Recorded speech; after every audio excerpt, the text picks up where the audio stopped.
श्रीमङ्गलचण्डिका स्तोत्रम्। ॐ ह्रीं श्रीं क्लीं सर्वपूज्ये देवी मङ्गलचण्डिके।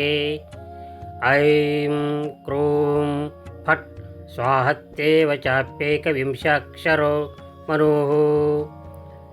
पूज्यः कल्पतरुश्चैव भक्तानां सर्वकामदः। दशलक्षजपेनैव मन्त्रसिद्धिर्भवेन्नृणाम्। मन्त्रसिद्धिर्भवेद्यस्य स विष्णुः सर्वकामदः। ध्यानं च श्रूयतां ब्रह्मन् वेदोक्तं सर्वसम्मतं। देवीं षोडशवर्षीयां शश्वत्सुस्थिरयौवनां सर्वरूपगुणाढ्यां च कोमलाङ्गीं मनोहराम्। श्वेतचम्पकवर्णाभां चन्द्रकोटिसमप्रभां वह्निशुद्धां शुकाधानां रत्नभूषणभूषितां।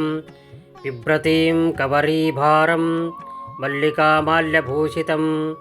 बिम्बोष्ठीं सुदतीं शुद्धां शरत्पद्मनिभाननाम्। ईषद्दाश्य प्रसन्नाश्यां सुनीलोत्पललोचनां। जगद्धात्रीं च धात्रीं च सर्वेभ्यः सर्वसम्पदां।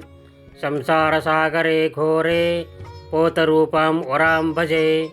देव्याश्च ध्यानमित्येवं स्तवनं श्रूयतां मुने। प्रयतः सङ्कटग्रस्तो येन तुष्टाव शङ्करः। शङ्कर उवाच रक्ष रक्ष जगन्मातः देवी मङ्गलचण्डिके।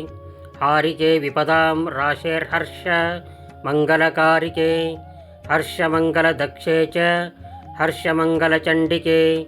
शुभे मङ्गलदक्षे च शुभे मङ्गलचण्डिके। मङ्गले मङ्गलार्हे च सर्वमङ्गलमङ्गले। सतां मङ्गलप्रदे देवी सर्वेषां मङ्गलालये।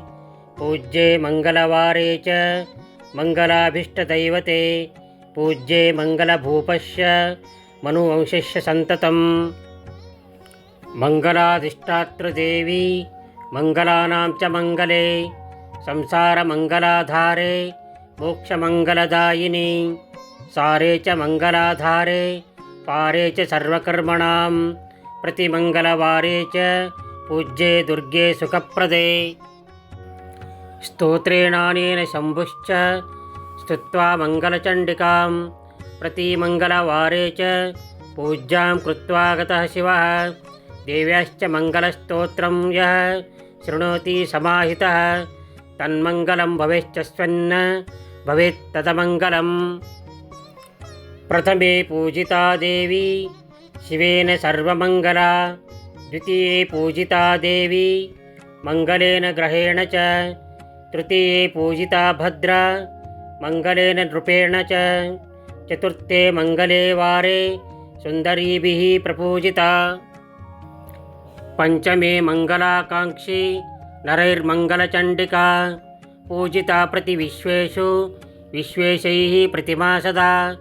ततः सर्वत्र सम्पूज्य सा बभूव सुरेश्वरी। देवादिभिश्च मुनिभिर्मनुभिर्मानवैर्मुने।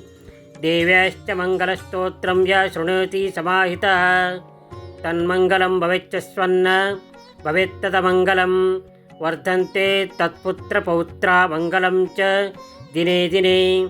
इति श्रीदेवी भागवते मङ्गलचण्डिकास्तोत्रं सम्पूर्णम्।